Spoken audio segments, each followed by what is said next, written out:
السلام علیکم ورحمۃ اللہ وبرکاتہ۔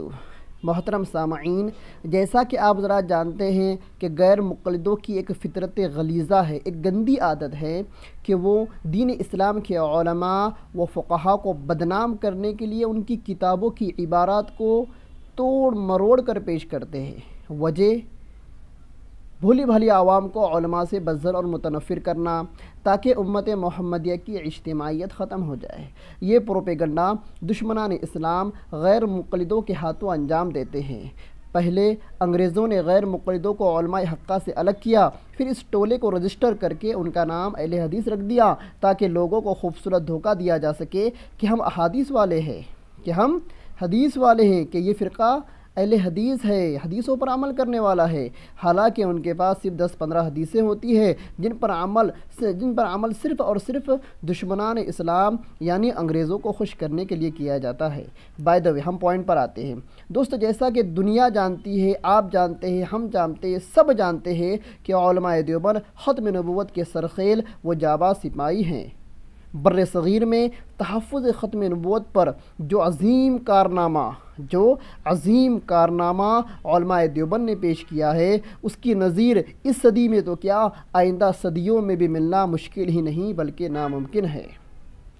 حضرت مولانا عطاء اللہ شاہ بخاری، حضرت مولانا انور شاہ کشمیری، حضرت مولانا قاسم نانوتوی اور حضرت مولانا عبدالحی لکھنوی رحمۃ اللہ علیہ، یہ وہ نام ہیں جس سے آج بھی قادیانیت کی بنیادیں پناہ مانگتی ہیں۔ یہ وہ جیالت ہیں جو عدالت کے اندر سر پر کفن باندھ کر جایا کرتے تھے اور قادیانیت کی دھجیاں اڑایا کرتے تھے۔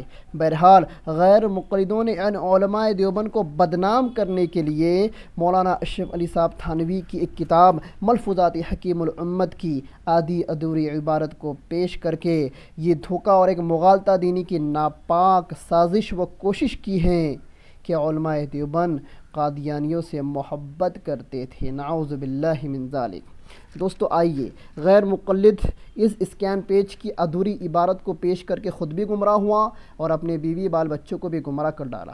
آئیے اسکین پیج کو دیکھتے ہیں۔ یہ اسکین پیج غیر مقلد وائرل کر رہے ہیں، عبارت کو مارکنگ کیا ہوا ہے اور اوپر سائیڈ میں من گھڑت جھوٹ لکھ دیا گیا ہے۔ سنیے، مولانا یعقوب صاحب نانوتوی دیوبندی، ان کو اردو بھی نہیں آتی، نانوتوی کو ناناتوی لکھتے ہیں۔ بہرحال لکھا ہے مولانا یعقوب صاحب نانوتوی رحمۃ اللہ علیہ کو کہ مرزا قادیانی حنفی کے ساتھ والہانہ محبت اور عقیدت کی مثال نہیں ملتی۔ دیکھو، مرزا قادیانی کو اس نے حنفی لکھا، حالانکہ احناف آپ صلی اللہ علیہ وسلم کو آخری نبی مانتے ہیں، خاتم الانبیاء مانتے ہیں، اور مرزا قادیانی اللہ کے نبی کو خاتم النبیین نہیں مانتا۔ تو دوستو آپ خود ہی بتائیے مرزا قادیانی حنفی کیسے ہوا؟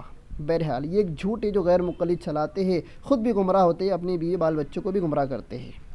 آگے لکھتے ہیں، جب بعض علماء نے اس کو کافر قرار دینے کی کوشش کی تو نانوتوی کو جوش آیا اور جواب میں کہا، میں تم سب کو کافر قرار دوں گا کیونکہ تم ایک مسلمان کو کافر بنا رہے ہو۔ دوستو یہ غیر مقلد کی لکھی ہوئی عبارت ہے، اس کا جھوٹ اور خیانت ملاحظہ فرمائیے۔ دیکھیے یہ جو مارکنگ والی عبارت ہے اس کے نیچے کیا لکھا ہے، ان علماء نے آپس میں کہا اس وقت مولانا کو جوش ہے۔ جو یلو مارکنگ کی گئی ہے نا، اس کے نیچے آپ دیکھیے، ان علماء نے آپس میں کہا اس وقت مولانا کو جوش ہے، آئندہ چل کر خود ہی ان کو کافر کہیں گے۔ چنانچہ ایسا ہی ہوا، جب وہ حد سے بڑھ گیا اور تاویل کی گنجائش نہ رہی تو آخر فتویٰ دے دیا۔ کیا مطلب؟ پتہ یہ چلا کہ شروع میں مولانا یعقوب صاحب نانوتوی رحمۃ اللہ علیہ اس کے اقوال اور اس کی باتوں کی تاویل کرتے تھے، لیکن جب پتہ چلا کہ اب تاویل کی گنجائش نہیں رہی، اب اس کے کفر کا فتویٰ دینا چاہیے، تو بالآخر مولانا یعقوب صاحب نانوتوی رحمۃ اللہ علیہ نے کفر کا فتویٰ دے دیا۔ اور یہ اس مارکنگ والی عبارت کی نیچے عبارت میں لکھا ہوا ہے، ادھر ادھر کے صفحات پر نہیں بلکہ وہی نیچے کی لائن میں لکھا ہوا ہے، لیکن غیر مقلد نے اس کو نہیں بتایا۔ یہ تھا جھوٹ، یہ ویسا جھوٹ ہے جیسے کوئی قرآن کے تعلق سے کہے لا تقربوا الصلاۃ، نماز کے قریب مت جاؤ، نماز کے قریب مت جاؤ، نماز کے قریب مت جاؤ۔ ارے بھائی آگے بھی لکھا ہوا ہے وانتم سکارا، جب تم نشے کی حالت میں ہو تو نماز کے قریب مت جاؤ۔ تو اگر کوئی آدھی اور ادھوری آیتوں پر عمل کرنا چاہیں تو قرآن ہی بدل ڈالیں گے، خود نہیں بدلتے قرآن بدل دیتے ہیں۔ یہ تو وہی بات ہو گئی نا، خود نہیں بدلتے قرآن بدل دیتے ہیں۔ بھائی نبی کی کوئی حدیث ہے، اس کے آدھے الفاظ پیش کرو، آدھے الفاظ پیش مت کرو تو کیا ہوگا؟ حدیثوں کے اندر بھی کیڑے نکلیں گے۔ قرآن کی آیت ہے، آدھی آیت پڑھو، آدھی آیت کو ہضم کر جاؤ، کھا لو، پیٹ بھرنے کی تو عادت ہے غیر مقلدوں کو، تو کیسے پتہ چلے گا حق کیا ہے؟ آدھی ادھوری عبارت پیش کرتے تو حق کیسے پتہ چلے گا؟ دیکھا دوستو، خود کو نبی کی حدیث والا کہتے ہیں، خیانتیں دیکھو ان کی، جھوٹ ان کی، مکاری دیکھو، لومڑی بھی ان کی مکاری کے آگے مات کھا گئی۔ یہ اپنے آپ کو آل نبی کہتے ہیں، اہل الحدیث ہم آل النبی، اہل الحدیث ہم آل النبی۔ یہ مقولہ محدثین کے تعلق سے ہے، وہ محدثین جو حدیث کی روایت، درایت، سند، متن کے حافظ ہوتے ہیں اور کئی احادیث ان کو یاد ہوتی ہے، ان کا دن رات کا مشغلہ وہی ہوتا ہے۔ ان کے تعلق سے کہا گیا اہل الحدیث ہم آل النبی، کہ جو اہل حدیث ہوتے ہیں وہ نبی کے خاندان والے ہوتے ہیں۔ لیکن یہ چماڑ، بھنگی، چنے بیچنے والا، بینگن بیچنے والا، یہ نائی، حجامت بنانے والا، یہ بھی کھڑے ہوتا ہے، دو چار رفع دین کی حدیثیں یاد کر لیتا ہے اور دندناتا پھرتا ہے کہ میں بھی اہل حدیث ہوں، مجھے بھی اہل حدیث کہو، مٹکتا پھرتا ہے، خود کو فرقہ ناجیہ کہتا ہے۔ فرقہ ناجیہ، یہ فرقہ ناجیہ ہے، یہ علماء کی کتابوں کی عبارتوں کو توڑ مروڑ کر پیش کر کے علماء پر الزامات لگا رہا ہے۔ یہ فرقہ ناجیہ ہو سکتا ہے کہ اللہ کے نبی نے ایسے لوگوں کے تعلق سے کہا تھا کہ یہ فرقہ ناجیہ ہوں گے جو واٹس ایپ اور فیس بک کے اوپر دھنگانہ مچائیں گے، فتنہ پروری کریں گے، لوگوں کو گالیاں دیں گے، لوگوں کی آدھی اور ادھوری ویڈیو کو، عبارت کو، آڈیو کو کٹ کر کے ان آڈیو سے ان کے خلاف پروپیگنڈا کریں گے، کہ یہ لوگ فرقہ ناجیہ ہے؟ یہ لوگ جنت پر خود کا حق جماتے ہیں اور ساری امت کو جہنم میں دھوکنے کے در پہ ہوتے ہیں۔ انگریزوں کا نطفہ ہے نا، انگریزوں کی طرح ہی سوچیں گا، ان کا مقصد ایک ہی ہے، انگریزوں سے پیسہ بٹورنا اور امت کی اجتماعیت کو ختم کرنا۔ اسی لیے ان کو اہل سنت والجماعت سے خارج کیا جاتا ہے، ان کی اس مکاری کے آگے لومڑی بھی مات کھا جاتی ہے۔ اسی لیے آج ان نام نہاد غیر مقلدوں سے ہمیں نفرت ہے، نفرت۔ ایک صدی سے یہ گمراہ ٹولہ علماء دیوبند اور علماء احناف کی کتابوں کی عبارات کو توڑ مروڑ کر من چاہے مطلب نکال کر خود بھی گمراہ ہو رہا ہے، لوگوں کو بھی گمراہ کر رہا ہے، اپنے بیوی بال بچوں کو بھی گمراہ کرتا ہے۔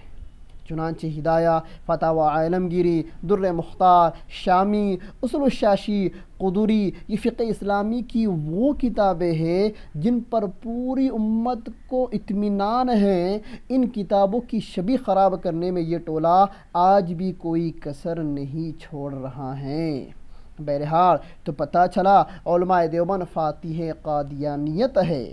اب بھی یقین نہ آئے تو چلو مفتی طارق مسعود صاحب کو سن لو کہ آج کل غیر مقلد مفتی طارق مسعود کو اپنے سر پر بٹھا کر گھوم رہے ہیں، اور آج مفتی طارق مسعود کو غیر مقلد بہت بڑھ چڑھ کر عزت دے رہے ہیں۔ کیوں؟ کیونکہ مفتی طارق مسعود صاحب نے ڈاکٹر ذاکر نائک کی تعریف جو کر دی۔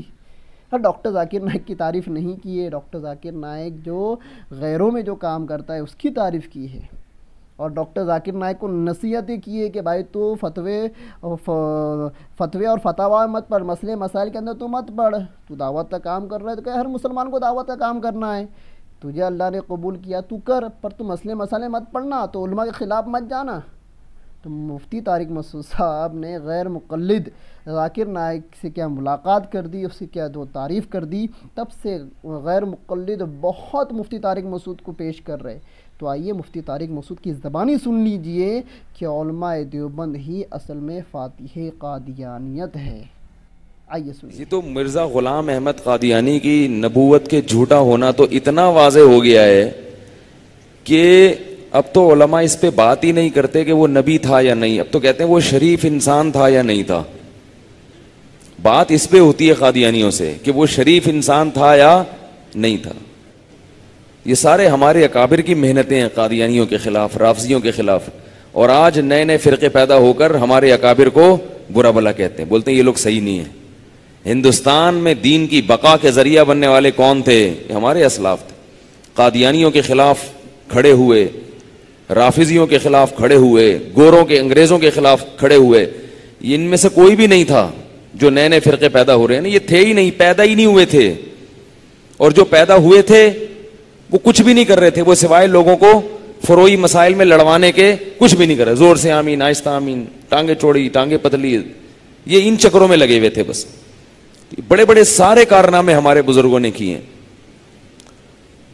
بر صغیر میں. تو اور پوری دنیا میں آپ جا کے دیکھو، آپ کو ہمارے اکابر اور ہمارے بزرگوں کی برکات پوری دنیا میں نظر آئیں گی. امام حرم نے ایک دفعہ بیان کے دوران یہ بات کہی کہ دنیا میں کہیں بھی سفر ہو، کہیں بھی کوئی علم کا کوئی مرکز ہمیں نظر آتا ہے، ہم اس سے پوچھتے ہیں تم نے یہ کہاں سے، تم کہاں سے فارغ ہوئے ہو، یہ کہاں سے تمہارا سلسلہ ہے؟ تو کہتا ہے جاء من دیوبند. اس کے تانے بانے کہاں سے جا کے ملتے ہیں؟ دیوبند سے. میں برما میں گیا، وہاں جتنے مسلمان، ان کے کوئی استاد، بھائی ہر مسلمان کا کوئی لنک ہوتا ہے نا کسی سے، تو وہ لنک ہے کس مولوی صاحب سے، کسی عالم سے، اس عالم کا لنک تانے بانے کہاں جا کے ملیں گے؟ تو بر صغیر میں اور دنیا کے بہت بڑے حصے میں اللہ نے بہت بڑا کام لیا ہے. اس لیے میں یہ نہیں کہہ رہا، میں دوسروں کی نفی نہیں کر رہا کہ ان کے علاوہ باقی سارے غلط ہیں، میں یہ اس پالیسی کا میں قائل نہیں ہوں. یہ جو لوگ کہتے ہیں نا بھائی ہم ہی صحیح ہیں باقی سارے جہنم میں جائیں گے، یہ غلط ہے. لیکن یہ بہت بڑی فضیلت ہے جو ہمارے اکابر کو حاصل ہے، تو ان کو گمراہ نہ کہو اللہ کے بندو. کوئی بھی ایسی دعوت، کوئی بھی ایسی تحریک جو کہے یہ اکابر کے عقائد غلط تھے، یہ اکابر غلط تھے، وہ غلط ہے. وہ سمجھا نہیں ہے، تحریریں نکال کے عبارتیں توڑ موڑوں کے پیش کرتے ہیں، کس کا کیا مطلب ہے اس کا کچھ اور مطلب بنا کے پیش کر دیا. اس طرح سے حساب کتاب چل رہا ہے اور ہمارے اکابر کو رسوا کیا جا رہا ہے. مجھ سے ایک دفعہ ایک عربی نے پوچھا، ایک عرب نے، اس نے کہا کہ تم لوگوں کے عقائد صحیح نہیں ہیں. مجھ سے کہا، پہلے مجھ سے پوچھا آپ کا مسلک کیا ہے، میں نے بتایا. انہوں نے کہا تم لوگ کے عقائد، پروپیگنڈا اتنا کیا نا سعودی عرب میں بھی ہمارے خلاف. تو میں نے کہا پوچھ لو بھائی، مجھ سے پوچھو میرے عقائد. تو ایک ایک عقیدہ پوچھتے گئے، میں اس کا جواب دیتا گیا. اس نے کہا یہ تو سارے صحیح ہیں. تو میں نے کہا یہی ہمارے اکابر کے عقائد ہیں، میں نے تو اپنے اکابر سے ہی سیکھے ہیں یہ عقائد، تو میں کون سا غلط ہے بھائی؟ اس نے کہا وہ جو کتاب میں ہے. میں نے کہا کتابوں کو چھوڑو، کتاب میں کچھ کا کچھ بنا دیا جاتا ہے، کچھ کا کچھ بنا دیا جاتا ہے. وہ کتابوں کے جواب بھی ہیں، اس پر مستقل تصنیفات ہیں، لیکن کسی کی بھی کتاب کو اٹھا کے اس کی سیاق و سباق حذف کر کے بیان کیا جائے گا تو وہ کچھ کا کچھ بن جاتا ہے. اور بعض دفعہ اصطلاحات ہوتی ہیں، اصطلاحات ٹرمز ہوتی ہیں، ان کا مطلب میری نظر میں کچھ اور ہے، آپ اس کا مطلب کچھ اور لے کے مجھ پہ کفر کے فتوے لگا دیتے ہیں. اب مثال کے طور پر ایک عقیدہ وحدت الوجود ہے، اس کو لے کے سب نے علماء دیوبند پہ کفر کے فتوے لگائے ہیں، جبکہ جو کفر کے فتوے لگانے والے ہیں ان کو پتہ ہی نہیں کہ عقیدہ وحدت الوجود کا مطلب کیا ہے. وہ جو اس کا مطلب بیان کرتے ہیں، جو اس کا مفہوم بیان کرتے ہیں، اس کا یہ مطلب ہے ہی نہیں کہ اللہ کے علاوہ دنیا میں کوئی ہے ہی نہیں. یہ مطلب ہی نہیں ہے بھائی، یہ تو ایک ٹرم ہے، یہ تو ایک اصطلاح ہے. جو اصطلاح وضع کرتا ہے اس سے پوچھا جاتا ہے نا کہ آپ کا مطلب کیا ہے. کہ بھی کسی بھی اصطلاح میں اس کے لفظی معنی کو نہیں دیکھا جاتا، لفظی معنی کو نہیں دیکھا جاتا. یہ دیکھا جاتا ہے کہ اس فیلڈ کے ماہرین اس لفظ کا مطلب کیا لیتے ہیں. وہ مطلب اگر غلط ہے پھر آپ اس پہ کفر کے فتوے لگائے. وہ مطلب اگر شریعت کے خلاف نہیں ہے تو آپ اس پہ کفر کا فتویٰ نہیں لگا سکتے. جس کو عقیدہ وحدت الوجود کا مطلب ہی نہیں پتا ہے، وحدت الوجود کا لفظی مطلب تو یہ ہے کہ اللہ کے وجود کے علاوہ باقی کوئی وجود نہیں ہے. یہ مطلب ہم لیتے ہی نہیں ہے بھائی، وحدت الوجود کا یہ مطلب ہی نہیں ہے، یہ تو ایک ٹرم ہے. خیر کہاں سے کہاں بات نکل جائے گی، میرے اصل موضوع سے میں ہٹ جاؤں گا. تو وہ کیا بتا رہا تھا میں، وہ تو سنا رہا تھا، ہاں قادیانیوں کا میں قصہ سنا رہا تھا کہ بھئی ہمارے اکابر نے بہت کام کیا. قادیانی کھا جاتا آپ کو اگر ہمارے اکابر نہ ہوتے، ان کی قربانیاں نہ ہوتی. اور کفن باندھ کے گئے ہیں ہمارے اکابر، ان سے ہر میدان میں لڑائی کی ہے. کفن ساتھ لے کے جاتے تھے عدالتوں میں، کفن ساتھ. علامہ انور شاہ کشمیری رحمۃ اللہ علیہ کے سے جج نے کہا تھا کہ میں جتنا متاثر زندگی میں آپ سے ہوا ہوں کسی اور سے نہیں ہوا. جب وہ قادیانی عبارت پیش کر کے سناتا تھا نا تو یہ فوراً آپ ڈاکٹر ذاکر نائک کو بھول جائیں گے.